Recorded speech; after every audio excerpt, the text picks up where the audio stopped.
Pra, sot në faqen 208 deri në faqen 210 do të shikojmë se si historiani i shua turk Ismail Haku Uzun Çarshëllë si e përshkruan Gjergj Kastrioti Skënderbeun, me rrënje serbe apo me rrënje shqiptare. Prandaj, dua të filloj këtë program me këtë shënim të autorit, ku autori në shënimin e tij mbi rrënjet e Gjergj Kastriotit Skënderbeut, pra ishte serb apo autokton shqiptar, shkruan në këtë mënyrë. Megjithëse Jeriçeku hedh hipotezën që Skënderbeu ishte slav, hipoteza e tij bie poshtë dhe nuk pranohet sepse të gjitha studimet dhe burimet tregojnë që Skënderbeu ishte autokton shqiptar. Çfarë shkruan për Gjergj Kastriotin Skënderbeun? Si e përshkruan ai historinë e Skënderbeut dhe vetë Skënderbeun? Por patjetër që këtu nuk do të kemi ato të dhëna shumë të gjëra, sidomos për luftrat e Skënderbeut në udhëheqjet të ushtrive osmane, por do të kemi një përmbledhje ashtu siç e ka shfaqur ai, por patjetër që në rrjedhoj të vëllimeve të enciklopedisë osmane do kemi përshkrim të principatave shqiptare, të familjeve shqiptare, edhe mbi Gjergj Kastriotin do të shikojmë një nga një. Tani, fillojmë. Jemi në faqen 208 dhe jemi Skënderbeu. Pra, Skënderbeu. Si e përshkruan autori? Një nga fëmijët e Gjon Kastriotit, që ka një aventurë të gjatë në historinë e perandorisë osmane, ai më i vogli, i quajtur Gjergj, i cili u emërtua në sarajin e Edirnesë me emrin Iskënder, pra Skënderbeu, është një personalitet që ja vlet të shkruajmë për të, thekson shkrimtari. Skënderbeu, i lindur në vitin 1403 ose 1404, ishte rreth të 18-ave apo 19-ave kur u mor peng dhe u sjell në sarajin e sultanit dhe ju vë emri Skënderbe. Pra këtu autori thekson qartazi dhe hapurazi që kur u mor peng, pra nuk e dha jati me dëshirën e tij, por kur u mor peng. Ai ishte një djalë i ri, shumë i talentuar. Tek ky djalë i ri, tek Skënderbeu, vihej në pas shkaftësia dhe talenti e tij, kështu që ai u përgatit si luftëtar nga qeveria osmane. Ai u njoh për guximin dhe trimërinë e tij në betejat dhe sulmet që perandoria osmane bëri në Anadol dhe në Rumeli.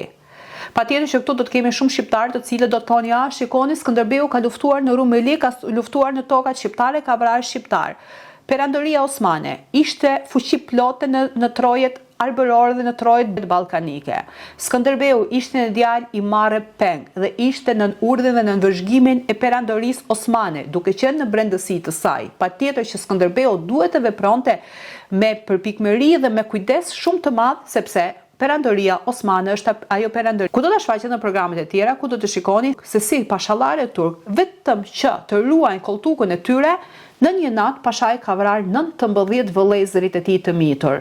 Pra, janë pashallarët gjakatar të cilët për të ruajtur frontin e tyre ato vrasin dhe masakrojnë familjarët e tyre, vëllezërit e tyre, dhe nëse Skënderbeu do dilë në pa se çfarë qëllimi kishte ose që kishte lidhje me vendin e tij, kush do ta falte Skënderbeun? Patjetër që ai ishte i detyruar që të luftonte, të tregonte trimërinë e tij, guximin e tij, të fitonte besimin e perandorisë osmane, që të rritej me grad dhe me status dhe të realizonte programin e tij që ai kishte në zemër dhe në shpirt dhe që kurrë nuk e harroi. Do ta shikojmë më poshtë si shkruan autori.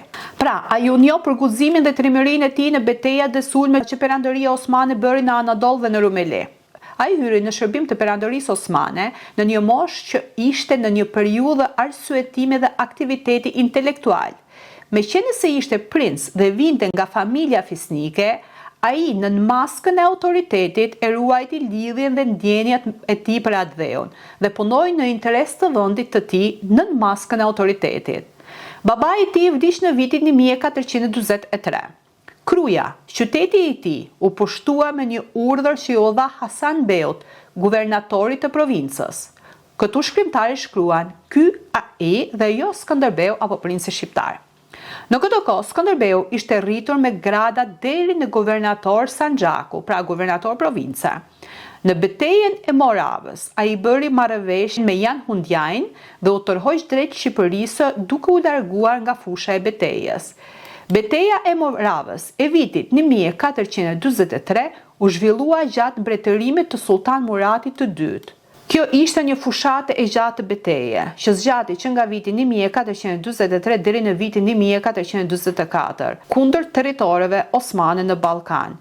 Pra këtu thekson autori kundër territoreve osmane në Ballkan. Territoret osmane në Ballkan. Pra perandoria osmane, ato toka të cilat i zaptoi me dhunë, duke vrarë, duke prerë, duke derdhur gjak dhe duke bërë betejë të përgjakura, i quan pronat të tyre, tokat të tyre, akoma edhe sot në Turqi, ato që janë mbrojtës së perandorisë osmane, akoma edhe sot ato thonë tokat tona për të cilat kemi mall. Pra nuk mund të jenë tokat të perandorisë osmane, tokat shqiptare dhe tokat e trojeve mbar arbërore, sepse këto toka në përkasin ne, por ato ishin zaptuar. Para i thekson në ato kohë sepse i zotëronte. Ishte beteja e fushatës më të gjatë, që i përket vitit 1443-1424 kundër territoreve osmane në Ballkan. Një përleshje mes ushtrisë hungareze kryqëtare nën komandimin e Jan Hundianit dhe të perandorisë osmane. Përparimi i forcave osmane në Serbi dhe Bullgari u ndaluan nga ushtria kryqëtare dhe kjo i detyroi forcat osmane që të tërhiqeshin. Skënderbeu, para se të largohej, kishte përgatitur një fërman dhe e kishte shpallur veten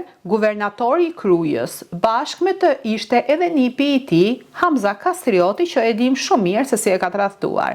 Skënderbeu kishte me vete 300 luftëtarë besnik. Me fermanin, pra urdhrin e përgatitur nga vetë Skënderbeu, ai u fut në Krujë dhe sapo u fut, ai vrau guvernatorin e Krujës Hasan Beun dhe ushtarët e tij. Këtu dua të theksoj diçka, kur e theksojmë këtë që ai u fut në Krujë dhe vrau guvernatorin dhe ushtarët e tij, një pjesë e mirë e shqiptarëve do të thonë që ja shikoj Skënderbeu ka vrarë ushtarët. Ato ishin ushtarë besnik të Hasan Beut dhe ato patjetër që do t'i kundërviheshin Skënderbeut me urdhën e Hasan Beut, por dhe Skënderbeu me ushtarët e tij, pra 300 ushtarët e tij besnikë, ai ishte i detyruar që të mposhte armikun dhe t'i eliminonte. Pas zaptimit të Krujës, ai luftoi dhe përvetësoi edhe disa kalat të tjera në Shqipëri dhe kështu që në vitin 1443 e vazhdoi luftrat e tij të famshme. Pra kështu thekson autori, luftrat e Skënderbeut, sepse Skënderbeu ka bërë luftra të shumta me Sultan Muratin dhe Fatih Sultan Mehmetin, por të gjitha luftrat kanë përfunduar me triumfin e Skënderbeut. Megjithëse Skënderbeu nga ana e forcave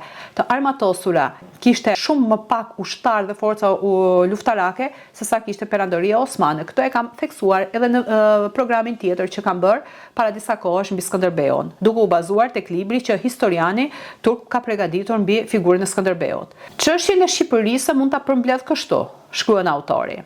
Turqit Osmanli patën kontaktin e parë me Shqipërinë në vitin 1383 që zgjati deri në vitin 1385 dhe perandoria osmane, duke përfituar nga konfliktet e prinsërve shqiptar mes njëri tjetrit, arriti që këto dy vite të zotëronte në Shqipëri. Turqit Osman, duke përfituar nga konfliktet e prinsëve shqiptar mes njëri tjetrit, Turqit Osman arritën të vendosin fuqinë e tyre në Shqipëri, pra në vitin 1383-1385.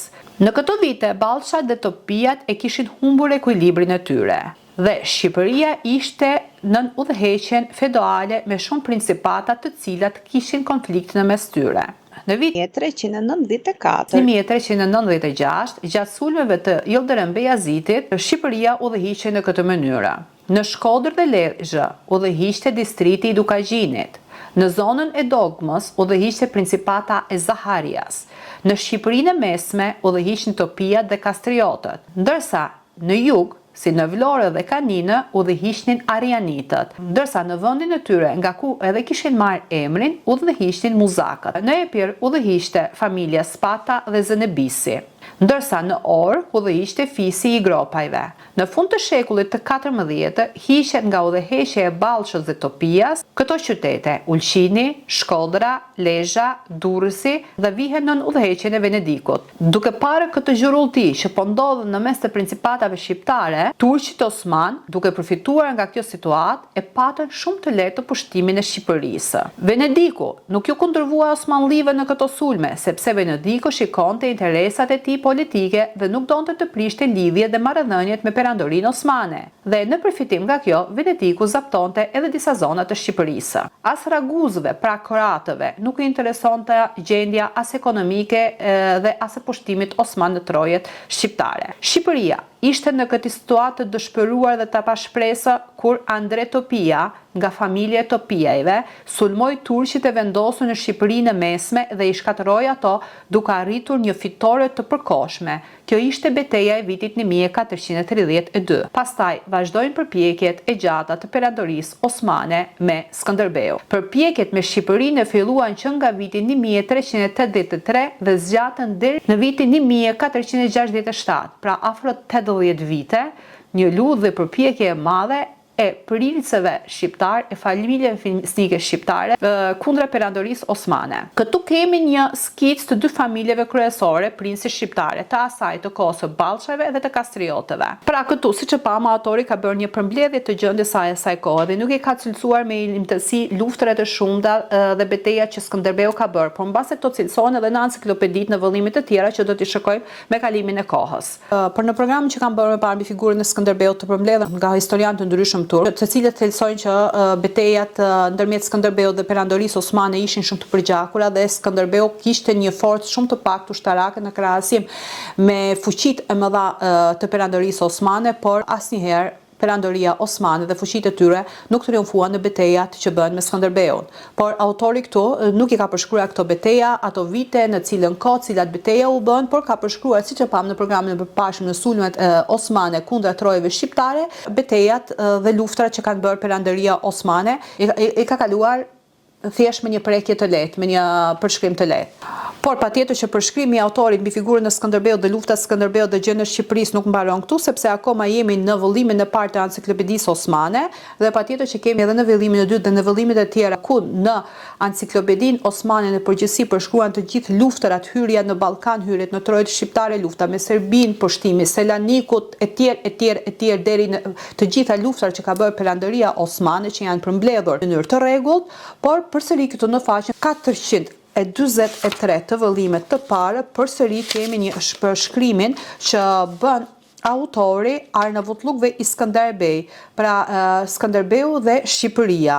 Ku edhe këtë përshkrim do ta shikojmë në programin që do të vijojë në programin e ardhshëm. Ku në këtë shkrim, pra në faqen 443 të vëllimet të parë të enciklopedisë, ku kemi shkrimin Arnavutluk dhe Iskanderbej, Shqipëria dhe Skënderbeu, do të shikojmë Shqipërinë në gjysmën e parë të shekullit të 15 dhe do të shikojmë se cilat ishin ato vite që ndikuan më shumë për përhapjen e fesë islame në trojët shqiptare, ku deri në atë kohë nuk ishte përhapur feja islame. Pra, mirupafsh në programin tjetër ku do të shikojmë pra Shqipëria dhe Skënderbeu, i cili do të zgjas nga faqja 443 deri në faqen 446, ku në faqen 446 kemi shkrimin dhe përshkrimin e luftës së dytë të perandorisë osmane në Kosovë.